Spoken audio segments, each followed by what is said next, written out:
अकोल्याच्या शैक्षणिक क्रांतीचा टप्पा आता प्रत्यक्ष प्रवेशाकडे वळतोय।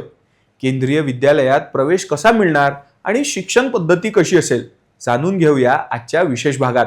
नमस्कार, मी अँकर अजिंक्य आणि तुम्ही पाहतात RRC न्यूज। तर मित्रांनो, प्रवेश प्रक्रिया पूर्णपणे केंद्रीय विद्यालय संघटनाच्या नियमांनुसार ऑनलाईन असणार आहे। अधिकृत अपडेट्स या स्क्रीनवर दिलेल्या वेबसाईटवरती येतील। इथे प्रवेशाचे नियम थोडे वेगळे आहेत। यामध्ये केंद्र आणि राज्य सरकार कर्मचारी आणि माजी सैनिकांच्या पाल्यांना नियमानुसार प्राधान्य दिलं जातं।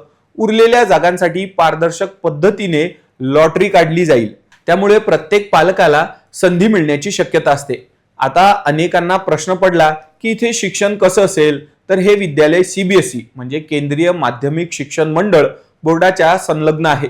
इथे केवळ पुस्तकी ज्ञान नाही, तर राष्ट्रीय स्तरावरील आधुनिक अभ्यासक्रम, खेळांवर विशेष भर आणि मुलांच्या सर्वांगीण विकासासाठी एक शिस्तबद्ध वातावरण तुम्हाला मिळणार आहे। अकोल्यासाठी हे एक मोठं शैक्षणिक दालन घडतंय। या विद्यालयाच्या सर्व अपडेट्स मिळवण्यासाठी RRC न्यूजच्या Instagram, Facebook आणि YouTube चॅनलला सबस्क्राइब करा। कमेंटमध्ये अकोला केंद्रीय विद्यालय असं नक्की लिहा आणि व्हिडिओ जास्तीत जास्त शेअर करायला विसरू नका। पाहत रहा RRC न्यूज। धन्यवाद।